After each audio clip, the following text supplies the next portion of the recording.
This is Hannibal from the Hannibal TV on YouTube with a daily wrestling news update for you. WWE Hall of Famer went in this year. Typhoon, aka Tugboat, aka the Shockmaster, aka Fred Ottman, aka Cody Rhodes' uncle, who I do have an interview with. The link is in the description of this post.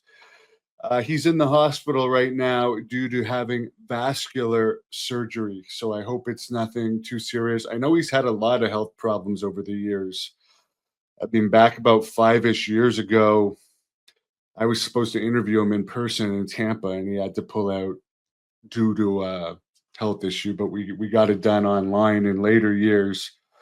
But I wish him the best. I mean, I did have issues with him going into the Hall of Fame before Sid, since Sid was a good friend of mine and I feel deserves it a lot more.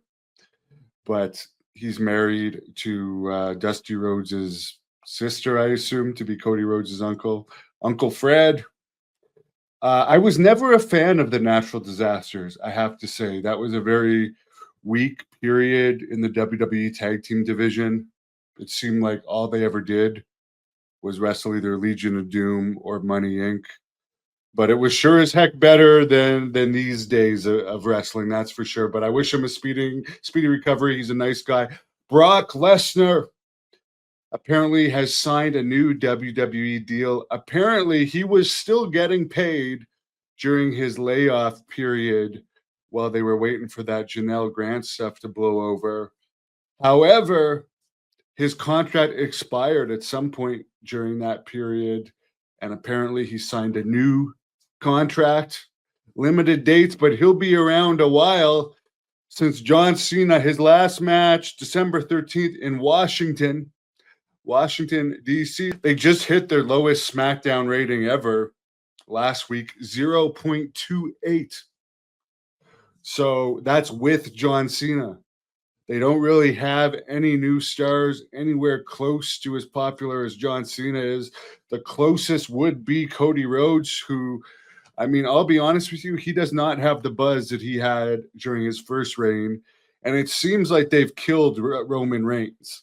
Roman Reigns at his peak was more popular than Cody Rhodes ever was. And he's actually cool. Cool people consider him cool. Cool people consider Cody Rhodes like your typical corporate yes man, I'll do what you say guy. The Dusty Rhodes fans love him. Your average quote unquote Mark loves him because he's your white meat baby face who likes to go out there and dance on WWE Unscripted. He called it dancing. My daughter calls it dancing, and I like that. No effort to be gritty at all, as far as like make it seem real in any way. We just go out there and dance. Okay, I'll skip that because I'm not a dancing fan. In other news, I guess I misquoted. I said NXT did a 0.17 this week. They actually only did a 0.14. I guess I had read the previous weeks by accident. However, 0.14 NXT still beat Dynamite's record low rating ever, 0.11. They're getting hundreds of millions of dollars for Dynamite for 0.11. Whereas CW is paying like 25 or 26 million a year for NXT that's getting a higher rating than Dynamite. Plus, you got all these people making 1, 2, 3, 4, 5, 6 million in AEW, and they're not even drawing. But when you're the son of a billionaire, I think Jack Swagger called him Daddy's little billionaire. Jack Swagger did not like his run there. He felt that Tony Khan acts like a spoiled rich kid, basically, which is good if you're on the payroll. In other wrestling news, the AAA creative team under WWE, according to Dave Meltzer, is we've heard The Undertaker is on their creative team, Triple H, Conan, who I've interviewed, and I like Conan, and I do like The Undertaker. I have wrestled with The Undertaker before in a practice match before the January 2005 SmackDown in Montreal. I'll go into great detail on that in my book.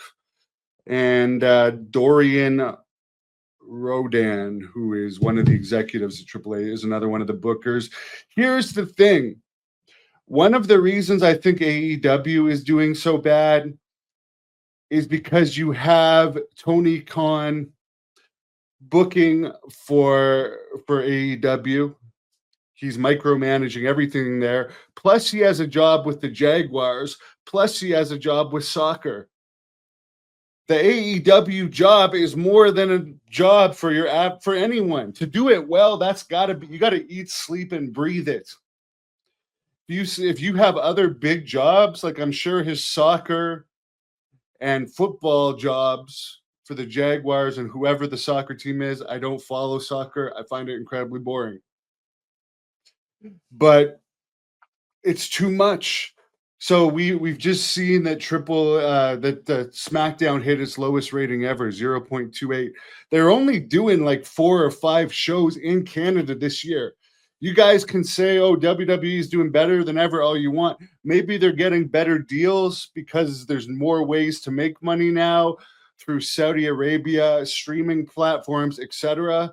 But the actual product, if it was hot, like they're hardly coming to Canada. AEW is only doing 2 shows in Canada this year.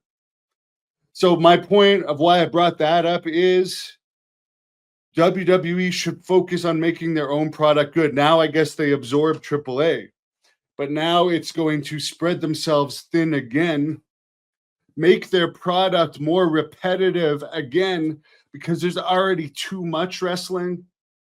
And now AAA, when they wrestle, they don't even sell anything.